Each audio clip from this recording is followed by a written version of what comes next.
وہ 6 سال کا بچہ تھا جو اپنی چھت پر کھڑا تھا۔ نیلا آسمان رنگ برنگی کائٹ سے بھرا ہوا تھا۔ کائٹس فلائنگ فیسٹیول تھا جس کی وجہ سے سب لوگ کائٹس اڑا رہے تھے۔ اس بچے کے ہاتھ میں بھی ایک کائٹس اور اس کی ڈور تھی جو اس نے اپنے باپ کے ساتھ مل کر اڑانا شروع کر دی۔ جیسے جیسے بچہ ڈور چھوڑتا گیا کائٹس بلند ہوتی گئی، اونچا اڑتی گئی۔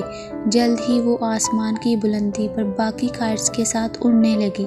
کائٹس کو اڑتا دیکھ کر وہ بچہ بڑا پرجوش اور خوش تھا۔ اس کی آنکھیں چمک رہی تھیں، لیکن پھر اس نے دیکھا کہ کائٹس ایک خاص اونچائی پر جا کر رک گئی ہے۔ وہ تھوڑا سا بے چین ہو گیا اور اپنے باپ سے بولا، بابا یہ کائٹ اور اوپر نہیں جا رہی، لگتا ہے یہ ڈور اسے اونچا اڑنے سے روک رہی ہے۔ اگر ہم اس کی ڈور کو کاٹ دیں تو پھر یہ آزاد ہو جائے گی اور زیادہ اونچا اڑ پائے گی، زیادہ بلندی تک جا پائے گی۔ تو بابا کیا ہم اس کی ڈور کو کاٹ دیں؟ بچہ بڑا پرجوش تھا، وہ کائٹ کو اور اونچا اڑتا دیکھنا چاہتا تھا۔ اس کے باپ نے بچے کی بات مان لی اور کائٹ کی ڈور کاٹ دی۔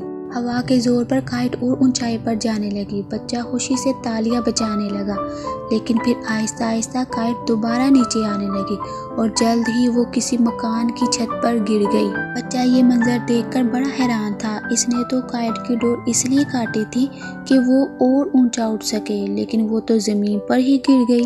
بابا میرا خیال تھا کہ کائٹ کی ڈور کاٹوں گا تو یہ آزاد ہو جائے گی اور اونچا اڑنے لگے گی، لیکن یہ تو زمین پر ہی گر گئی۔ باپ نے جواب دیا، بیٹا زندگی میں جس اونچائی پر ہم اڑ رہے ہوتے ہیں ہم کچھ چیزوں کے ساتھ، کچھ بندھنوں کے ساتھ بندھے ہوتے ہیں، اور ہم سوچ رہے ہوتے ہیں کہ یہ چیزیں، بندھنوں کی یہ ڈور ہمیں اونچا اڑنے سے، زندگی میں آگے بڑھنے سے روک رہی ہے، اور ہم ان بندھنوں کی رسیوں کو توڑنا چاہتے ہیں تاکہ ہم آزاد ہو جائیں اور زندگی میں اور آگے بڑھ سکیں اور اونچا اڑ سکیں۔ لیکن آپ نے دیکھا کہ جیسے کائٹ سے بندھی ہوئی ڈور اسے اونچا اڑنے سے روک نہیں رہی ہوتی، بلکہ اسے اونچا اڑتے رہنے میں، اپنی اونچائی کو برقرار رکھنے میں اس کی مدد کر رہی ہوتی ہے۔ اور جب تیز ہوا چلتی ہے تو آپ اس ڈور کی مدد سے کائٹ کو کنٹرول کرتے ہو، صحیح ڈائریکشن میں اڑتے رہنے میں اس کی مدد کرتے ہو۔ اور جب ہم ڈور کو کاٹ دیتے ہیں تو کائٹ نیچے گر جاتی ہے، کیونکہ اصل میں وہ ڈور ہی اس کی اصل سپورٹ ہوتی ہے۔ تب اس بچے کو بات کی سمجھ آئی اور اسے اپنی غلطی کا احساس ہوا۔